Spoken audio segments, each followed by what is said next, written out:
Thanks, Rick. I'm Vijay Dar. I'm a neonatologist at Chalk Children's Hospital. I really want to thank the panel for wonderful, wonderful talks. Rick, you've been a great, great moderator as every year. My question is to Chris DeRosa, and I have two questions. And Cheryl, please feel free to comment and be the film critic, please. So Chris, you lead a major healthcare insurance organization. You spoke very eloquently, and as a provider and as a consumer, I both agree that there are very limited choices that the consumer has. And you even commented that even in a single healthcare plan, there are even further limitations of choices. And yet I see with some skepticism what happened last year in 2017, that there was this attempted merger of Cigna with Anthem and Humana with someone else. And I'm just wondering, I was here for the last meeting too, and you spoke, and there was anyone spoke about that forecast. What is the motivation? What is the catalyst other than consolidation? Why 2017? And that's my first question, Chris. My second question is, and this could be your comment or your interpretation or your speculation, what is driving this attempted buyout of Aetna by CVS? What is your viewpoint? Okay, so first, Jim's still in the room, so everything I just said about forward-looking statements and everything else, I can't really comment on. So what does CVS, want to buy Aetna? Why does Aetna want to be purchased? And you go through those, and why did we, get into a merger with Anthem? You can find all that in the SEC and all those kind of pieces. Stepping back out of the specific, you did see the industry as a whole.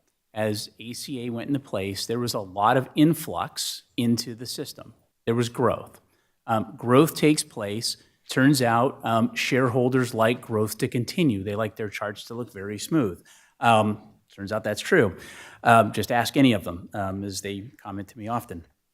So in order to provide that, there's only a few places you can go. So there's a couple of things you do. You either, you continue to horizontally merge. You can, and very few, I think, CEO egos would tell you, you can break yourself into smaller pieces and go trying to find those small ones to go in and get greater growth in the niches. I rarely see that happen. Or you begin to vertically integrate and you look at the supply chain, where are the margins and the profit pools to go get. As much as you look at the insurers, the gross margins are not that high. In fact, you've seen a lot more of it grow recently in pharma. You'll see it grow in some of the provider systems. And so you begin to see where are the natural combinations and where do you go to look for that growth if you can't get it organically. We move on an organic. That's where we do a lot of ours. Not everyone can. I mean, the U.S. is fundamentally, for an insurance standpoint, a take strategy. Right? Almost every employer has insurance. If we want something, we have to take it from somebody. It's not just open field. That's tough for some competitors. And so you see a lot of the vertical integration begin to take place, and particularly look for where do you think the largest profit pools are. And that is where they'll move to vertically integrate along the area. And again, not specifically related to those specific transactions. I hope that helped. Okay, question here. My question is to the panel at large. Wonderful innovations on the horizon, but they're incredibly costly. For example, gene therapy. You contract year to year, and I would think it's hard for insurance companies to pony up the cost of gene therapy where the cost benefit is going to be much, much further down the line. As a culture and a healthcare provider, my patients are going to be the beneficiaries of gene therapy. It's already happening in hemophilia, metabolic disorders. How are we as a society and a culture going to pay for this when, I don't know why it should be Cigna's obligation to pay for it this year when maybe my patient's going to go elsewhere in the next year. How do you approach that as a company?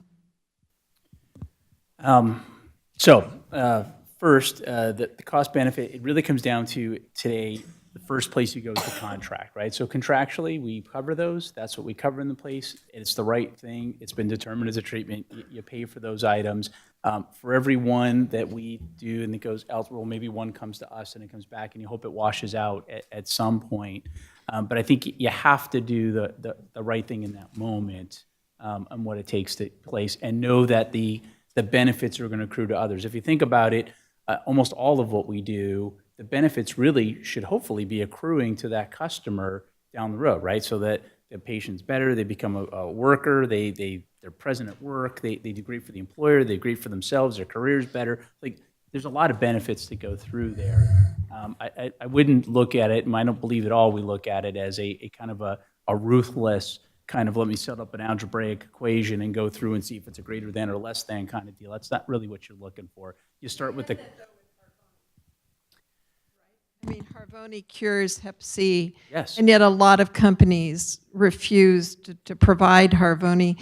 I mean, I think we've gotten over that barrier, but I guess a better question is, can consumers and providers help set the price for that? In other words, I think there should be some pushback for pharmaceuticals and for gene therapists to say, you know, at what is the right price point? And I think consumers should be part of that discussion. I think they will be, either when they choose between the different products and services well with their providers, as well as they're now seeking, as it is a market. Again, my personal opinion, not anything else, I would definitely tell you that there's a lot of truth to the pigs get fat and hogs get swallowed, or get slaughtered. The more you begin to move as a pharmaceutical industry, the more you draw in the blunt instrument that is legislation and regulation. And it, you know, really behoove the industry to find a way to self-regulate.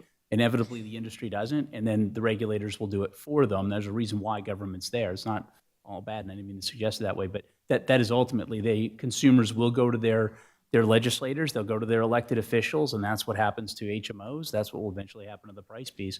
I'm not saying it's right or wrong. I'm just saying I could forecast that's where they'll take it out. Yeah, so can I just make a follow-on comment? One of the premises that you bring up is that a patient who is Cigna's risk today will be United or Aetna or Blue's risk tomorrow. And when I was a Wall Street analyst, one of the things that I would watch carefully was retention rates and renewals. And what we're finding was that since the passage of the ACA, and likely directly related to the regulation of the MLR, we found that renewal rates were rising and retention rates were rising in certain of the segments, okay? And I think that's because, certainly in the full risk segment, there was less of an opportunity to price aggressively this year if you have to pay back your excess margin from fixing that by pricing very high next year in the form of a rebate, so that you had a stability from the pricing impact of change and switch that employers would make. So I think we're all seeing that across the board, that retention rates are higher. So when you now own that risk for a longer period of time, are you more likely to look at the insured as a whole patient? Or are you, as part of this? And maybe that does facilitate some investment in health, that not necessarily the decision of whether or not to cover a specific therapy, but as a broader investment in the health of the life to which you are wedded for a longer period of time. Thank you so much. I'm getting the high sign. There were a couple of additional questions. The panel will be here for a short amount of time after this. Let's thank the panel for a tremendous presentation.